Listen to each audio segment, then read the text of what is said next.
आसीन माननीय मंत्री श्रम संसाधन एवं प्रवासी श्रमिक कल्याण विभाग, जो हमारे विभाग के अभिभावक हैं श्री अरुण शंकर प्रसाद जी, अपर मुख्य सचिव आदरणीय श्री के सेंथिल कुमार सर, विशेष सचिव श्री सुनील कुमार यादव सर, श्री उपेंद्र प्रसाद सर, अपर श्रमायुक्त श्री विजय कुमार जी, पूर्व डीएलसी उत्तर प्रदेश सरकार श्री प्रभाकर मिश्रा जी और सीनियर फेलो वीबी ग्रे इंस्टीट्यूट से श्रीमती शशि बाला जी, इस कक्ष में उपस्थित हमारे सभी पदाधिकारीगण, अन्य कर्मी एवं सभी महानुभाव। कल से यानी 15 तारीख से हम लोगों ने जो नई श्रम संहिताएं हैं और उस पर जो हमारे बिहार सरकार की नियमावलियां अधिसूचित हुई हैं, उनके प्रशिक्षण कार्यक्रम की शुरुआत की है। और पहले चरण में हम लोगों ने प्रयास किया है कि प्रत्येक जिले से और मुख्यालय से भी कुछ मास्टर प्रशिक्षक को हम लोग प्रशिक्षित करें, ताकि वे सभी लोग अपने अपने जिलों में जाकर, अपने अपने कार्य क्षेत्र में जाकर इन कानूनों से प्रभावित होने वाले और नहीं प्रभावित होने वाले भी सभी लोगों को आवश्यक प्रशिक्षण प्रदान करें।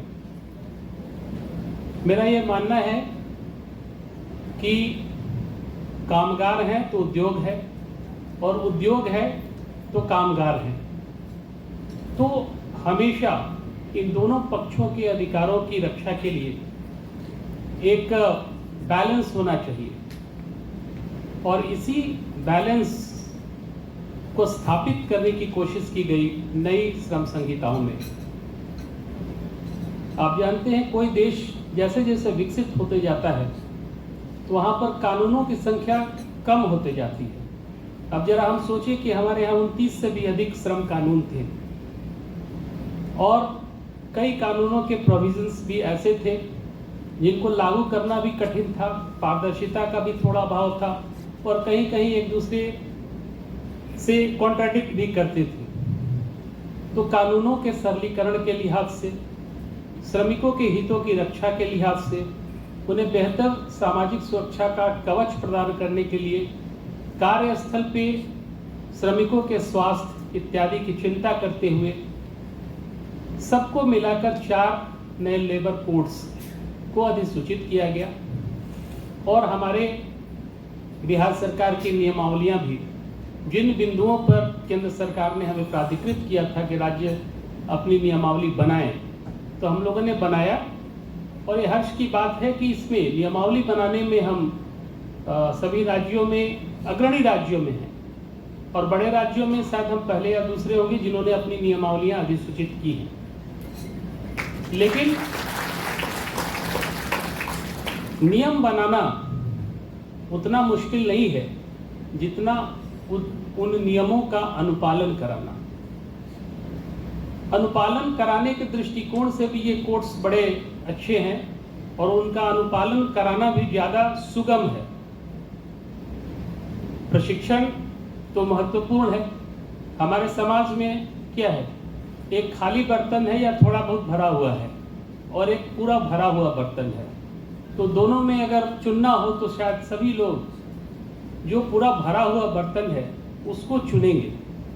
तो जब हम प्रशिक्षण लेने के लिए आ पाए, हम भी बैठे उसमें, तो हम लोग क्या एक तरह से खाली बर्तन की तरह थे या थोड़ा बहुत जानते थे। लेकिन जब हम प्रशिक्षण प्राप्त करके जाएंगे तो शायद हम काफ़ी भर चुके होंगे और आने वाले समय में चरणबद्ध ढंग से और प्रशिक्षण कार्यक्रम आयोजित किए जाएंगे तो आप शायद इन कानूनों से, इन नियमों से पूरी तरह से वाकिफ हो जाएंगे और आपको कार्य करने में सुविधा होगी। और आपका कार्य श्रम के नाम से जाना जाता है, तो आप अधिक से अधिक कामगारों के हितों की रक्षा कर पाएंगे, उनके कल्याण के लिए काम कर पाएंगे। आप यहाँ पे आपने प्रशिक्षण प्राप्त किया, आपको शुभकामना है कि आप इन प्रशिक्षण में जो चीज़ आप सीखे हैं उसको अमल में लाइए। साथ ही साथ इस प्रशिक्षण में हमें प्रशिक्षित करने के लिए जो हमारे अतिथि आए हैं बाहर से, उत्तर प्रदेश से और नोएडा से, उनके प्रति हम हार्दिक कृतज्ञता भी व्यक्त करते हैं और उम्मीद करते हैं कि इस तरह के ट्रेनिंग सेशंस आयोजित किए जाते रहेंगे और हम धीरे धीरे सभी प्रावधानों से वाकिफ हो पाएंगे।